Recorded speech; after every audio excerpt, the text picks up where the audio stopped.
salaamaaleykum ami internet Univers Info TV ñu ngi leen di nuyu di leen dalal jàmm ci li nga xamante ni mooy émission bu mag bi ñu commencé muy premier numéro d'ailleurs ma am honneur di ko def ak koo xamante ni exemplaire la ci wàll bi nga xamante ni moom la féete. dañ koy bàyyi juste après mu nuyoo mbokk internet yi ñu soog di dugg ci waxtaan bi salaamaaleykum Mbaye Dago. maaleykum salaam Gallo maaleykum salaam waa Univers TV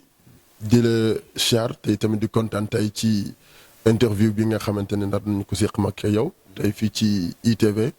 en tout cas ñu ngi leen di masaw ci déplacement bi ba ñëw tey fii ci ITV pour ñu waxtaan. comme li ma leen ko xamalee mbokk yi Cœur Ouvert dafa nekk benn émission boo xamante ni émission bi amul sujet tabou dañuy waxtaan ci lépp les yeux dans les yeux sans rien se cacher incha allahu rabbi à travers émission bi yéen mbokk internet yi nga xamante ni yéen ñu suivre di ngeen xam kan mooy Padros. dañ koy commencer par ay quatre dates saillantes yoo xamante ni day marqué sa life li nga xamante ni moom nga commencé ba fii nga toll dañ koy commencer juste ak benn année boo xamante ni peut-être marqué na la je sais pas ndax malheur la wala bonheur muy 2005 ñu bàyyi la rek nga expliquer pourquoi 2005 boobu. waaw 2005 nag doy na waar parce que ci laa ñàkk way jur bu góor sama papa di Daouda Mbaye gaynde Serigne Touba di ko ñaanal suñu borom yàlla woyofal suuf ci kawam te tamit xaare ko àjjana te tas ñu ci barkeem ndax macha allah bari na barke gur suñu borom defoon ci moom ci la génnoon àddina 2005 c'était le 6 août 2005 nekkoon dimanche fajar gu metti ci man ci njabootam ci ay bokkam. waaw boobu yaa ngi am ñaata at. boobu à peu près mënuma xam exactement mais nekkuma woon xale aussi noonu. yaa ngi doon ràññee quoi kon métit bi daal. maag moom ñoo faraarandoo nii. waaw est-ce que mën nga ñu expliquer un peu ni mu demee woon. voilà mu feebaroon après ñu yóbbu ko feebar bu gàtt dem hôpital ñu opéré ko vite fait mu ñëw fekk yàgg naa wax ni bëgguma ñu opéré ma bi mu ñëwee rek après 2 jours la def ci kër gi mais 2e jour bi wér na peñ jug di saafonteeg doomam yi njabootam waa koñ bi saafonteeg ñëpp waxtaan ak ñëpp génn toog ci mbedd bi ma ne alhamdulilah ma génn dem ànd ak sama gars yi dem doxe ji Pikine la quoi bi ma demee ba benn instant ma retourné fekkaat ko mu toog ci buntu kër gi ma ne alhamdulilah paa bi moom léegi nice léegi moom mën naa dem doxe ji samay soxla parce que man maa daan toog ci wetam di bës ay tànkam di bës ay tànkam ba mu doyee rek ma dem maa nekkoon caatam bu góor daf ma bëggoon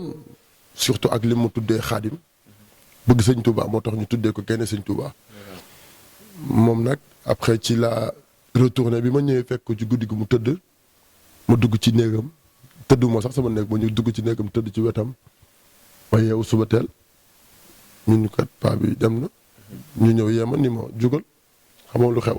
man leen lu xew ak sama papa ñun ma dem na mu nekkoon lu tiis ci man lu metti parce que man maa gënoon nekk xaritam ci ay doomam maa gënoon nekk xaritam sama papa. mais Mbaye Dago jamono jooju naka nga ko doon dundee nga xëy daan nekk ak sa papa xëy suba gisatoo ko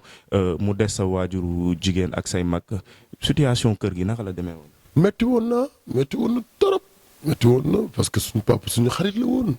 dafa bëggoon njaboot dafa bëgg njaboot dafa fonkoon njaboot moo tax koo xamante ni day waxtaan ak ay njabootam di saafonteeg ñoom di dendandoo ak ñoom bu kii toogee fi mun ko ñëwal ko toog fii kaa ñu waxtaan ci sëñ Bamba rek la ñuy waxtaan di waxtaan ci sëñ Touba rek waxtaan ci sëñ Touba ba nga gémmantu nga dem tëdd nelaw kooku bu demee day métti ci yow dëgg la papa ji mu doon ci yow mais sa wéttal gi mu doonoon ci yow non kooku bi mu demee doon na waar après dafa dem ba dafa feeñ ci suñu koñ feeñ ci Pikine feeñ ci njabootu sëñ Touba lu bari parce que da doon liggéeyal Serigne Bamba ba njabootu sëñ Bamba tuddee ko gaynde Serigne Touba waaw. gaynde Serigne Touba mu doonoon koo xamante ni référence la ci yow ñu koy ñaanal yàlla rek yàlla xaare ko aljana oyofal suuf ci kaw bi loolu moo ñu permettre ñu ñëw ci benn année boo xamante ni aussi marqué na la muy 2012 est-ce que mën nga expliquer mbokk internet yi pourquoi choix wu 2012 bi aussi. waaw 2012 dama ci am ñaari yoo xamante ni daf ma neex bi ci njëkk sama doom bi mu njëkk a gis sama live jour boobu la juddu année boobu la juddu. nu mu tudd moom. Maam Jaara Buso mu juddu ma gis sama deret sama xol sedd njëkk a gis sama doom waaye 2012 ci laa dugg ci milieu professionnel muy liggéey bi ñu nekk tey. nekkoon fan exactement. maa ngi woon ci xombal yeeg ngénte yi tànn béer yi mais ci dernier moment maa ngi woon ci discothèque internationale yi. commencé woon naa nekk professionnel nekk ci discothèque internationale yi di animé boobu DJing laa woon di mixé nekk ci boîte yi bari na pas mal de boîte fii Sénégal daan naa fi animé ma jékki-jékki après ci laa ni kat il est temps pour ma dem perfectionner ji sama talent. mais avant boobu ma dem ci rajo yu ndaw yi bi ma commencé intégré ci rajo yu ndaw yi c'était en 2009 ci laa commencé dem def ji ay stage ci rajo yu ndaw yi technicien son nekk fi en tant que technicien mais bi ma demee ba nekk animateur di commencé wax ci micro yi c'était en 2012. d'accord en 2012 léegi nga dugg ci milieu professionnel mu am tur boo xamante ni moom lañ lay woowe moom la ñëpp xamee muy DJ Padros ñu bëggoon a xam Padros boobu fan la jóge. Padros mi ngi ma topp en 2007. 2007 bi ma njëkkee dugg ci milieu bi sama grand bu ñu naan Moussa Padros kooku moo tuddoon Padros. nekkoon Mauritanie di fa animé tuddoon Padros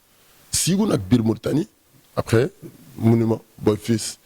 jëlal la noo Padros parce que xam naa ne nga bëgg musique bi moom bu ñu daan toog nii guddi gi moom day nekk ci machine am di def lépp ay musique lay def DJing la woon moom. mu am benn sound boo xam ne man morceau bi ma inspiré pour ma def musique morceau bi ma inspiré mooy morceau boobu kii le chanteur là comment il s'appelle te mooy my dream is to fly oh Anavembo so high voilà tour bi moom lay fàtte morceau boobu moo ma inspiré pour mu def musique morceau boobu daf ma doon c'est-à-dire daf ma doon sonal donc daf ma doon yóbbu fu kawee c'est-à-dire su ma ko dégloo rek am envie déglu musique d'accord comprendre nga donc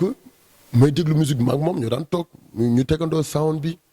ñu déglu mais affaire boobu joué ci man ba dem ko Moussa léegi heure boo demati da nga may yóbbaale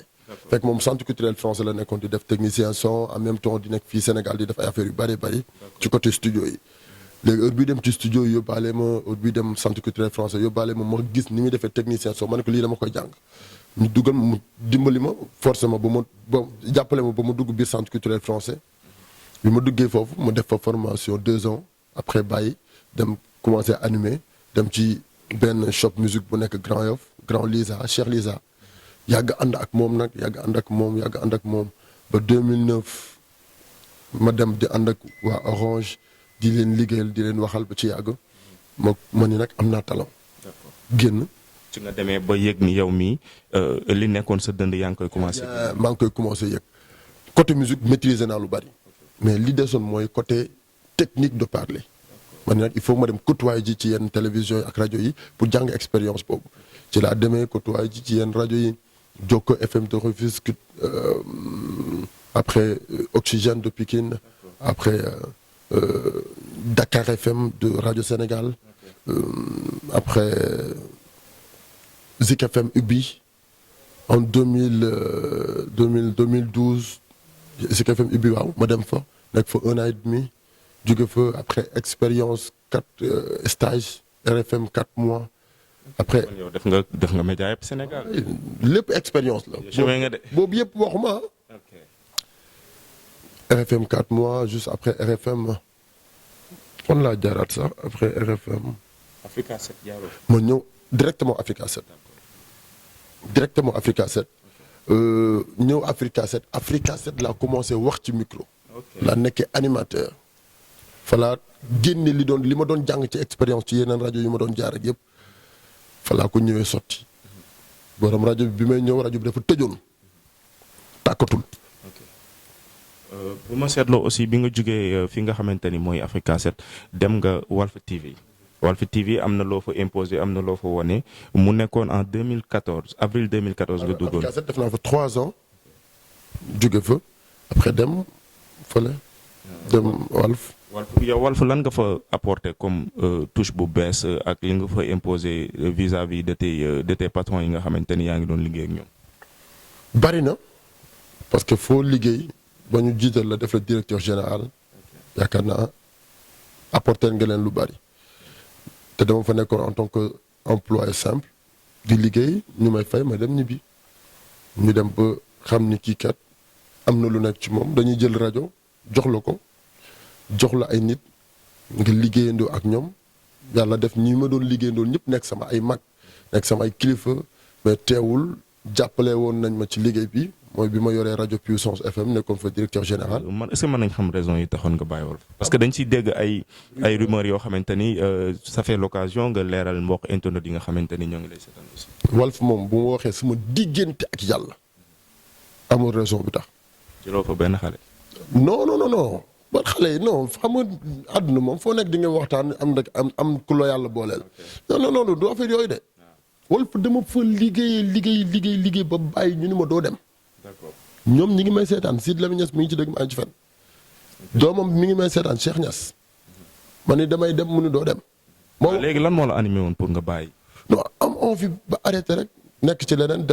dem ci leneen. ami internet ñu leen di rappeler rek ñu ngi fii ci Univers Info TV ak DJ Padros fas yéene waxtaan ak moom ci émission bu mag bi ñu koy woowee Cœur Ouvert dañuy continuer rek ak yeneen question donc 12 mars 2018 nga ñëw fii nga xamante ni mooy iRadio nekk benn média boo xamante ni bu bees la di soog di juddu sa adaptation iRadio ak ni nga juboowee ak DJ Boubs ba ñëw di commencer di liggéey iRadio naka la demee. waaw 12 mars 2018 ci laa fi ñëw bi may ñëw c'était nostalgie Boubacar Diallo DJ Boubs sama PDG moo di ko siyaar bu baax a baax moom moo am projet xalaatu ci liggéey kenn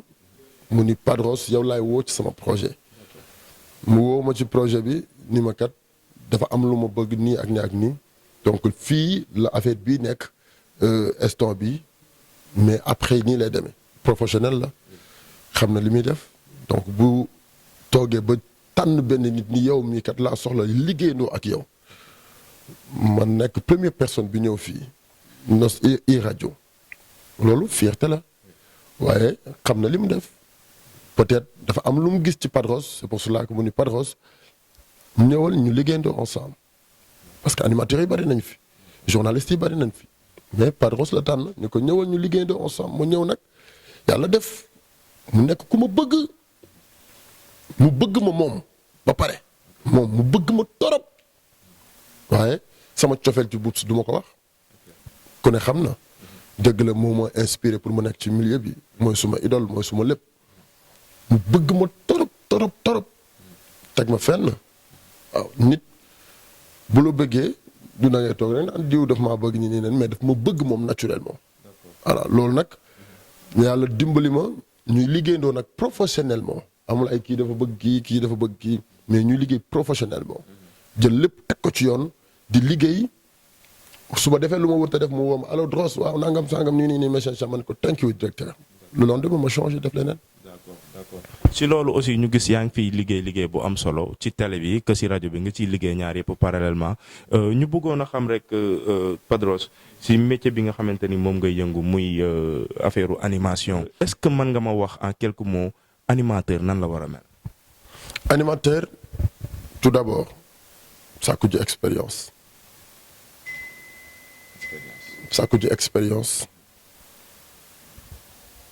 maanaam dem côtoyer ñoo xamante ni ñii am na lu ñu am miin nañu lu ñuy def xam nañu lu ñuy def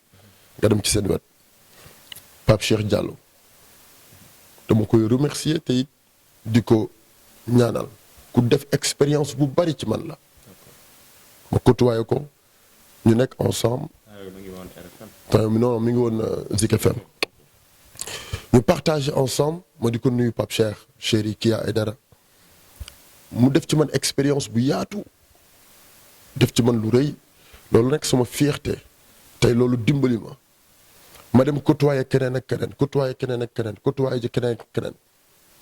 côtoyer Boubs te yàlla dimbali ma war a mën a toog di animer nit ñi di ci sentir seen bopp donc pour nekk animateur benn talent ba pare parce que talent yàlla koy def après talent nga dem jàngi jiwaat école ci côté étude ba yokk sa xam-xam après loolu nga dem jàngi jiwaat expérience bu gën a am ouverture mun a boole lu bare bari c'est-à-dire yii boo ko amee rek dina la permettre nga nekk animateur mais am talent te amoo expérience. kon ay dignité ak li nga xamante ni moo la war a permettre yow nga xam ni sa liggéey lii lay nangu loolu animateur soxlawu ko. expérience kay boo ko amee mooy am nga dignité boo amee expérience di nga xam fi ngay jaar fi ngay teg sa tànk ki nga war a waxal ki nga wërta waxal ki nga war a jëflanteel ki nga wërta jëflanteel ki nga war a dem di àndal loolu mooy expérience maanaam yow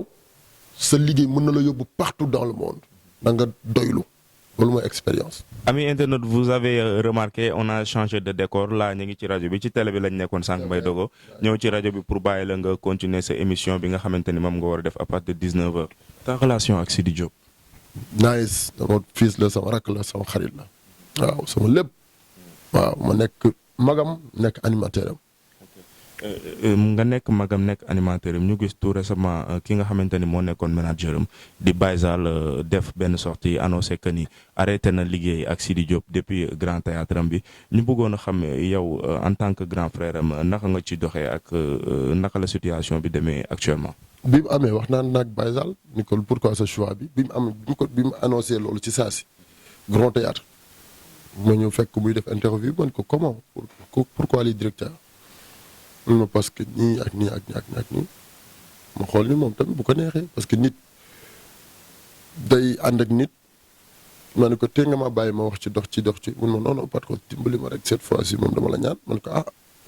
mais teewul Sidy sama rakk la ba tey damay nekk ci ginnaaw dama koy jàppale ma ne ko kon boog alhamdulilah comme que di nga nekk ci ginnaaw ba léegi rek c'est bien bu décidé bàyyi ma xam ni tamit nit baax na ngay ànd ak nit ki mais boo war a taqale ko ak moom tamit bu la kenn forcé ni la toogal. mais est-ce que waxtaan nga ak Ndeye Mbili ci muy Sidy Diop bi nga xamante ne. waxtaan nañu mun ma amul problème. mais lan moo leen tàqale. dépp bi nga explique bi nga waxtaanee ñoom ñaar ñëpp. mënuma ci communiquer quoi. parce que boobu ba léegi kenn xamula moo leen tàqale donc man nag du ma ñëw di wax seen problème quoi mais l'essentiel la. comme ñoom liggéey nañu tàqalikoo nañu ci jàmm teewul ñoom ñaar ñi ngi déggante téléphone ñu ngi waxtaan ñu ngi def lépp Padros est marié oui ou non. non pas encore. lan ngay xaar. peut-être yàlla moo ko dogal ko quoi. ta relation avec les filles xale yu jigéen ñi seen relation yéen ñaar. naka la demee. ñu bëgg ma bëgg leen ñu bëgg ma en tant que soppe en tant que animateur ñenn ñi bëgg ma. ci sama liggéey di ma ci jàppale aussi waaw man moom yàlla def na ni lu ñu wax ni l'ami des jeunes filles l'ami des filles sax laay wax pas des jeunes filles képp kuy jigéen ci àdduna c'est-à-dire les femmes sama nit nga muy mag muy xale waaw dañu maa bëgg daal man moom vraiment ci côté jigéen ñi moom vraiment samay nit lañu depuis démb. ñaata copine nga am. fay nañ caméra yi. ñaata copine maa ngi am naa 30 am naa 60 30 gel. non bul réeral ami internaute yi wax ñu rek wax ñu. ñaata waaw ñaata boo ne woon an sa copine bi man la mi ngi fi benn la. benn copine mais ñaata nga ma wax. wax ma turam en direct. ñaata nga ma wax ñaata. benn copine nga am. non awma benn copine de. am naa 30 copines 30 copines laa am. jàppoo leen ci dara da leen den. 6 jabar laay takk. 6 lan. 6 jabar. fan nga teg loolu. mais attends nit ku ci nekk ak sa bëgg-bëgg. je blague. en tout cas daal ki may takk ndeyam liggéey na. maanaam. waaw c'est tout. maanaam expliquer. ndeyam liggéey na daal dina am góor bu jantal. góor bu am feeling góor bu galant góor bu géwal dina am lépp daal. ok ma ciy teg man góor bu baax góor bu Baay Faale góor bu bëgg Serigne Touba mu leer ma. waaw donc Padros l'émission tire à sa fin mais damay am benn question boo xamante ni d'habitude su ma amee sama invité question boobu moom laay tëjee ak moom yow ñëpp xam nañ ni modèle de réussite nga ma bëggoon nga joxe 5 conseils rek en quelques mots 5 conseils yi lay permettre yow nga réussir dans la vie ak mbokk internautes yi nga xamante ni ñoo lay seetaan. benn nangoo liggéey waaw nangul liggéey suturaal sa bopp suturaal sa njaboot suturaal sa ay doom suturaal sa papa suturaal sa yaay siggil leen sagal leen ci nangoo liggéey bi nga nangoo liggéey sama yaay nee na ma liggéeyal ba xëy dee buñ la mës a dégg ci lii yaa ko jël wala lii dañ ko koy jiiñ sama yaay moom ma ko wax liggéeyal ba xëy dee boo amee baax na soo amul baax na boo deewee dinañ ni ku amoon jom dem na waaye du ñu ni ku mënoon sàcc wala ku mënoon def nangam wala ku mënoon def nangam liggéeyal ba xëy dee lii la ma sama yaay wax te man sama yaay ma tax di liggéey boo amee baax na boo amul boo ñëwee boo deewee ñun ni ku amoon jom la te looloo tax guddi ak bëccëg suba ak ngoon foo fekk Padros mi ngi liggéey waaw jom am looy jomm am looy bañal sa bopp am looy dàq ngir mu topp ci sa àddina loolu nag mooy xamal fi nga jóge xamal fi nga bokk xamal ki la jur bi mu la juree bi nga juddoo ba léegi mosoo dégg way wu ñaaw ci moom bul nangu way wu ñaaw woowu di jaar ci say loxo xamal qui tu es amal sa ngor am sa dignité ci sa life bu la ñàkk taxa ñànki ak noo mënti mel ci àddina nekk nga ci liggéey pendant des années dara sotteegul gëmal sa bopp nekk ci bul ci mës a jóge bul mës a xaddi bul mës a bàyyi yàlla sunu borom moo ni liggéeyal ma am teraanga gi maa ko yor wërsëg bi maa ko yor te maa la koy jox léegi moom nag bu téewee ay wërsëgam ak i teraangam ba heure bu mu la ko waree jox ñëw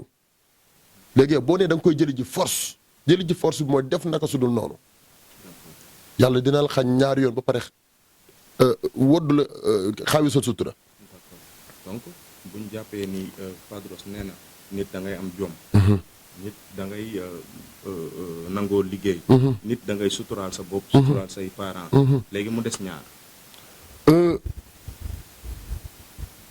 amal xol bu rafet yéene nit ñi jàmm koo yéene jàmm rek sa jàmm la koo yéene safaan safaan la yow bëggal say waajur bi ci njëkk bëggal sa yaay bëggal sa yaay bëggal sa yaay bëggal sa papa. kàddu yi foofu la ko DJ Padros yemale mooy bëggal sa papa bëggal sa yaay. émission bi amaat tey dafa particulière ci man parce que dama toog sama mbokk taalibe def ak moom émission bi deuxième bi aussi mooy dafa amoon sama benn copine boo xamante ni elle était ma meilleure amie Diounaba Ndiaye yàlla def li gën maanaam mu ñàkk bakkanam ci période Coupe d'Afrique bi ak accident bu doy waar daal donc émission bi moom laa ko tuddee te di la wax ni mission bi nga xamante ni ñoo ko commencé ndoo woon incha allah rabbi je vais continuer la mission que nga nekk fi que nga ñàkk fi nekk je vais continuer la mission ba nga kontaan ci man Diounaba que la terre yàlla na la yàlla xaaree ci aljana yi gën a kawe ma sœur yàlla baax na donc dañuy di tàggu mbokk internautes yi nga xamante ni ñoo ngi doon seetaan di leen remercier di leen jaajëfal di leen wax aussi que ñu abonné wu ci bouton bi nga xamante ni moom lañ bind abonné suñ paree ñu bës bouton notification bi ngir bokk ci ñu njëkk a seetaan suñu émission yu am solo yi leen di dëgtal je vais pas terminer sans pour autant remercier ki nga xamante ni moo ma def ni ma mel ndax olof day wax Padros naan ku ñu defal ba bët di ko gis war nga koo sant ba nopp di ko dégg man Serigne Saliou moo ma dimbali Serigne Saliou moo ma defal donc dañuy wax jërëjëfeti Serigne Saliou di leen jox rendez-vous à très bientôt ak beneen daanaan jërë ngeen jëf merci beaucoup.